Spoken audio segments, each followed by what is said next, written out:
Hello, welcome back to my channel. It's been like 2 months since I uploaded. I don't even know what to say. I kind of want to just, move on. I can't stop being negative every single time I go to film, and I'm just thinking like, who gives a single shit what I have to say? Which is totally stupid because that thought has never ever crossed my mind regarding like anyone else on the internet. Never once have I thought that about a single person. But even if someone did think that about me, like, why should I care? So it's taken me 2 months to figure that out. And it still hasn't been totally figured out. I don't think I'll ever stop like having those negative thoughts, but within the past week especially, because I kind of took like watching YouTube break, and the past week I've been watching a lot more, and it's just so fun. And I realized that the positives of doing YouTube way outnumbers the negatives that I'm putting on myself only. So you know what?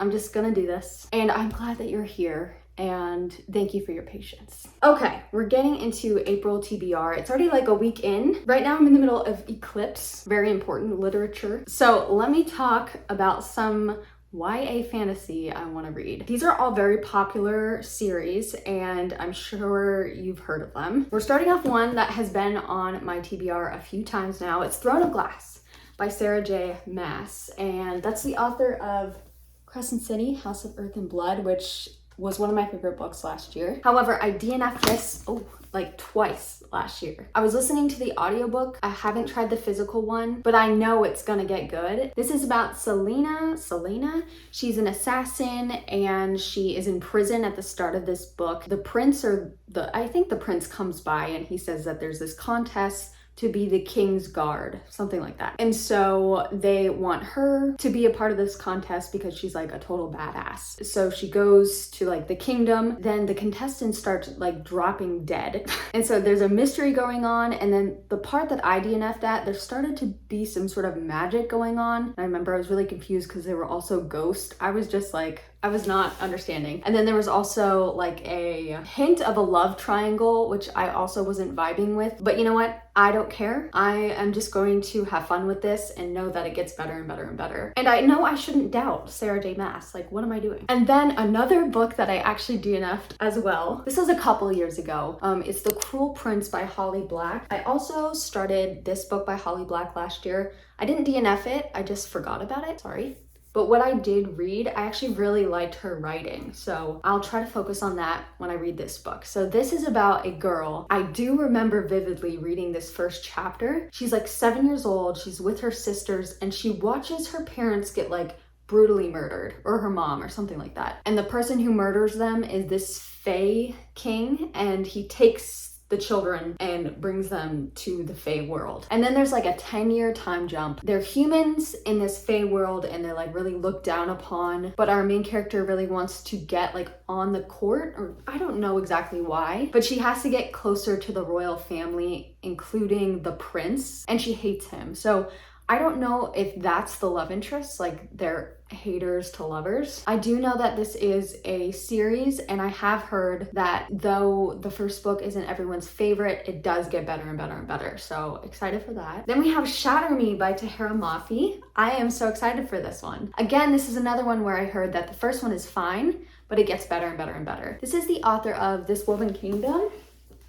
I'm not about to get this book out from the stack. It was one of the first vlogs I ever did on my YouTube channel last year. So that book and this author is really, close to my heart. I actually have no idea what this is about. Okay, our main girl's name is Juliet, and she kills people when she touches them. I guess the government is trying to use her as a weapon, but she's going to try to fight against that, and there's some sort of love that she thought she'd lost forever. This is all very vague, but we're gonna find out what it's about. And again, I feel like this is gonna be one of those series where it gets bigger and bigger and bigger. And then I've been seeing so much about this next book. It's, Once Upon a Broken Heart? I've heard a lot more actually about the second book in this series, so obviously I need to read the first one. I think this is more like fairy tale fantasy. The main character, the love of her life is getting married, and so she makes a deal with some sort of like, I don't know, rapscallion character. Rapscallion? I think in the synopsis it said he's a wicked prince. Not a cruel prince, a wicked one. And apparently this deal involves involves him getting 3 kisses from her whenever he wants, which is just so YA. I'm so sorry. It's almost giving Rhapsodic. It's weirdly giving Rumpelstiltskin, but I heard that like the love interest in this series, who I'm guessing is gonna be that dude, like she's gonna forget all about this guy who's getting married. She's gonna fall in love with this evil dude. Oh my gosh, it's kind of giving Rhysand in down in the tunnel, not the tunnel, the cave from Down Under. I'm making shit up now. Let's move on. Then I have a few weird books that I want to read. I think I've had this book on a TBR before. This is 7 Empty Houses by Samantha Schweblin. It's a translated work and they're short stories, but I think they might interweave together. And the first sentence of this like flap just got me. It says, the 7 houses in these 7 stories are strange. That's all I need to know. It says, in each story, twists and turns will unnerve and surprise. This author never takes the expected path and instead digs under the skin, revealing surreal truths about our sense of home, of belonging, and of the fragility of our connections with others. I love short stories. I love strange stuff. Put those together.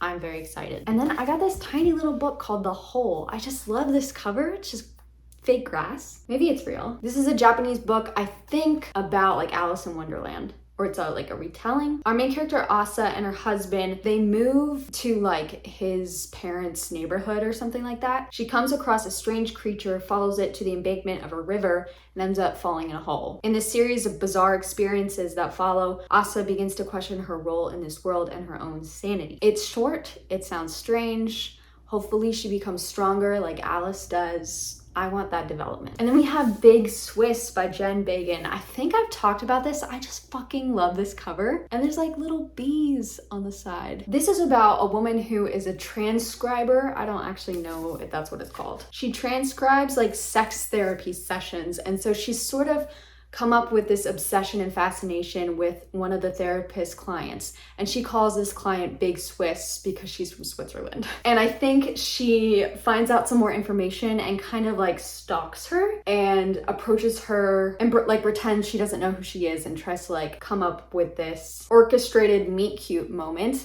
And I think it might get a little horrific, but I think it's mostly just weird and obsessive. And I love stories about female obsession, especially. So I'm so excited for this. I did get the ARC for this from NetGalley and I never finished it because I was waiting for the hard copy. But just the first paragraph of this, I was like, I need this right now physically so I can just absorb it. It sounds like really witty and funny and depressing, and it's giving like Mother Thing the way this was written, which was kind of crass but sad, but like so fucking funny. And then the last 3 books for my TBR this month are sort of toxic or dark romance.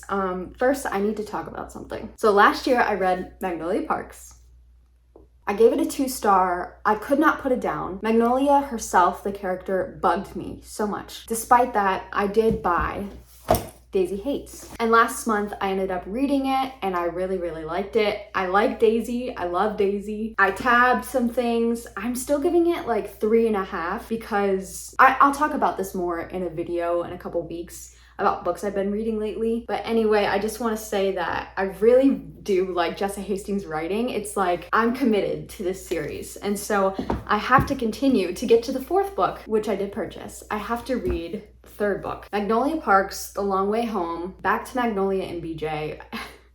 For those of you that don't know, this series, especially the Magnolia books, they focus on Magnolia and BJ and their toxic relationship and also this really close friendship that they have with these kids that they went to like boarding school with. I think they're in their like mid-20s in this series. And like, honestly, I think that's it. I don't think there's any big plot or summary. I'm already on page 90. And I will say with Jessa Hastings' books, I read them so quickly, even though they're like 500 pages. I really want to know what happens in this because I've seen a few people's vlogs and like something happens at the end, just like something happened at the end of Magnolia Parks, the first one. And I want to know what that thing is. Even though I have to say, when I started this, being back in Magnolia's point of view, I was like, I thought I had gotten over it when I read Daisy Hates because I was like, oh, I love this. But literally the second I started reading back with Magnolia, I was like, no. I did not grow. I just don't like this girl.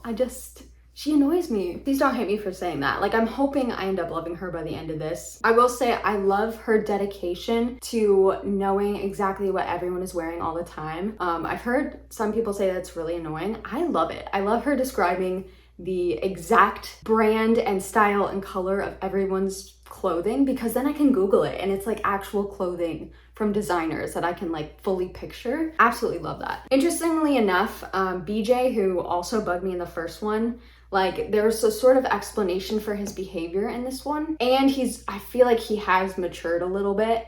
And so I'm liking him more, and so I'm hoping that happens with Magnolia as well. And then we have The Darkest Temptation by Danielle Lori. This is the third book in the Maid series. After reading Daisy Hates, which it's sort of like a, I don't know if gangster. Daisy's brother is in this sort of mafia. I don't really know what it is. It's like a group of people who do illegal shit and they're like badass and also very sexy. Anyway, I was reading this and I had the hugest urge to read like a bunch of mafia romances. I'll talk about that more in a future video. I literally went down the rabbit hole. I sped read like 15 mafia romances. I'm obsessed. And so I reread this book. The characters are really annoying, but the smut is amazing. And I've reread it like several times. There's something about it. Like, it's obviously not the best book, but I can't explain it. Mafia romance does something for me. Again, don't know what that means. I'm not questioning it. And so then last month I got the second one, the Maddest Obsession. I like these characters a lot more. I'll talk about this more in like a wrap up. I don't think this was a perfect book. It went back and forth too much, but I love mafia romance. And so this one, this one's a little different because I think these are characters that we don't know from the other books. And so that's a little strange, but exciting. Our main character's name is Mila. She goes to Russia, which I think the baddest, craziest, scariest mafia people are in Russia. In books anyway, I don't know about real life. Anyway, she falls for a guy on her way there, but then I think he kidnaps her. And that's the thing about mafia romance, is that like questionable things and like toxic and red flag and like borderline abusive things. Ooh, I don't know if I want to say that, but it's true. It sort of becomes acceptable. Oh, I feel so weird saying that. I think I'm blushing right now. Do not read mafia romance if any sort of thing like that bothers you, because it's just like, I shouldn't like this stuff, but I do, okay?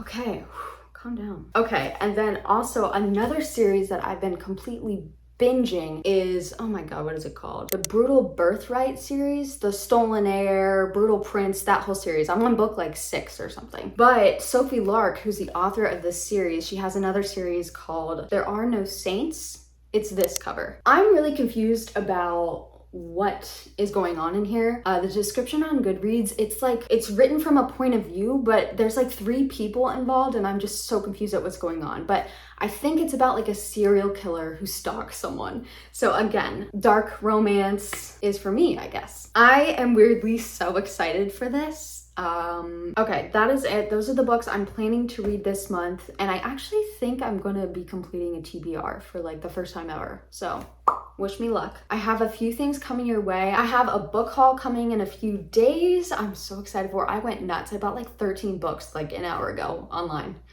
And I am also going to talk about all the mafia romances that I read in the past. I read like 15 in like a matter of 2 weeks. It was absolute insanity. And I'm starting a vlog today. So I am here to stay, my friends, and I'm so excited. So thank you for watching. I'll see you soon.